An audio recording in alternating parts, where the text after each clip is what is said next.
So so so so নমস্কার public. আজকেও বাড়িতে কেউ নেই, সবাই সকাল সকাল কোথায় চলে গেছে। তো কালকে রাত্রে একটু অনেক লেট করে ঘুমিয়েছিলাম, তো যেহেতু কেউ নেই একা একা মাল দিতে যেতে হবে। যাই হোক, বাড়িতে আমি একাই। ফুলতলা চলে গেছিলাম মাল দিতে, আর কটা জিনিস নেওয়ার ছিল। ভাবলাম কি খাবো দিয়ে হট করে মনে হলো সকাল সকাল একটু পুরি খাওয়া যাক। মাংস আছে, তো মাংসটাকে হালকা করে গরম করলাম, গরম করে পুরি দিয়ে ছাঁটিয়ে দিলাম। তো কিছু করার নাই, কেউ যেহেতু নাই কি আর খাবো, তো এটাই খেলাম। দিয়ে তারপরে ভাবছিলাম আজকে ঝলমলে রোদ উঠেছে, গরুগুলোকে বার করে দিই, কারণ বৃষ্টির জন্য কয়েকদিন থেকে বার করিনি, প্লাস রোদ ধরলে বেশি বার করছি না। তো ভালো করে সবকে বারটার করে দিয়ে পরিষ্কার করতে হবে, গরমও লাগছে। পরিষ্কার করে দিয়ে ঝাঁটা দিয়ে ওদেরকে বার করে দিলাম। মুখ হাত ধুয়ে কি বললো আসতে পারিনি, হট করে স্যার বললো যে ক্লাস আছে, তো ক্লাসটা করলাম, অসুবিধা নাই।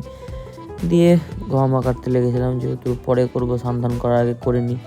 তো অনেকক্ষণ কাটলাম, লাড়া দিয়েও অনেক চেষ্টা করলাম, কিন্তু যা মনে হলো সকালে হবে না। ওই জন্যে যতটুকু কাটলাম, কাটার শেষে মনে হলো যে না আর একটু হলে ভালো হয়। তো এই যে গেটটা খুললাম, এই যে সব পিছনে বাধা রয়েছে, অতটা রোদ নেই, ওই জন্য বাইরে বার করে রেখেছি। তো আমি তো ঘেমে স্নান হয়ে আছি, ভাবছিলাম কী করবো, কাজ টাইমও আছে, তাহলে মাঠের দিকে হাঁটা দিলাম। বাড়িতে তো বেকার বসেই থাকবো, কোনো কাজ কাম তো নাই, তাহলে বেকার আপাতত বসে থেকে লাভ নাই, যাই মাঠের দিকে যাই। তো মাঠের দিকে বেরিয়ে পড়েছিলাম, তো বেশ ঝলমলে রোদ হয়ে উঠেছিল, আজকে বৃষ্টিটা হয়নি, বেশ চারিদিকটা ওয়াও লাগছিলো। তো আকাশটা পুরো নীল, পাহাড় থেকে তো খুব সুন্দর লাগে।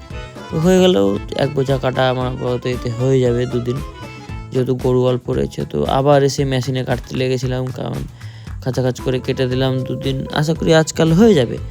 যেহেতু ছিল আর একটু নিয়ে আসলাম, আমি দেখলাম বেকার বসে থাকার থেকে নিয়ে চলে আসি। তো ভালো করে সবকে কেটে দিয়েছিলাম, খেতেও দিয়ে দিয়েছিলাম। দিয়ে স্নান করে ভাবছিলাম ঘুমাবো, কিন্তু তারপরেই আমার ক্লাস শুরু হয়ে যায়। তো আজকে ভেবেছিলাম ওই জায়গায় যাবো, কিন্তু যাওয়া হলো না আলটিমেটলি।